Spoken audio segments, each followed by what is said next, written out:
তামিলনাড়ুর রাজনীতিতে দীর্ঘদিনের ঐতিহ্য ভেঙে সাদা শার্ট ও ভেস্তির বদলে কালো প্যান্ট স্যুট পরে মুখ্যমন্ত্রী হিসেবে শপথ নিয়েছিলেন অভিনেতা থেকে রাজনীতিক হওয়া থালাপাতি বিজয়।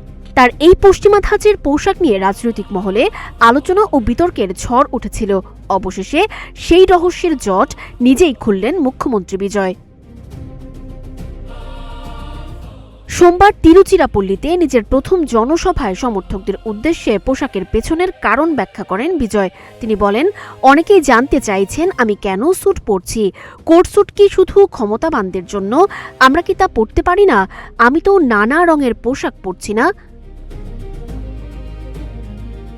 বিজয় বলেন, আমি শুধু কালো ও সাদা রং ব্যবহার করছি, ঠিক আমাদের হৃদয়ের মতো। আমি সব বিষয়ে স্বচ্ছ ও সরল থাকতে চাই। জীবন অবাক না করলে কে করবে? 28% মিল্ক ফ্যাটের অবাক করার সাথে ফ্রেশ মিল্ক পাউডার। জীবন অবাক করুক প্রতিদিন।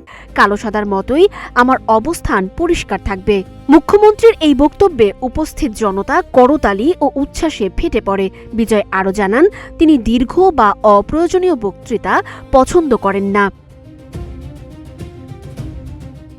শপথ অনুষ্ঠানে বিজয়ের পরা বিশেষ কালো স্যুটটি ডিজাইন করেছিলেন বিখ্যাত ফ্যাশন ডিজাইনার জাফির ও সাদাব। 2024 সালে নিজের রাজনৈতিক দল তামিলাগা ভেত্রি কাজাগম বা টিভি-কে গঠন করে চলচ্চিত্র থেকে বিদায় নেন বিজয়।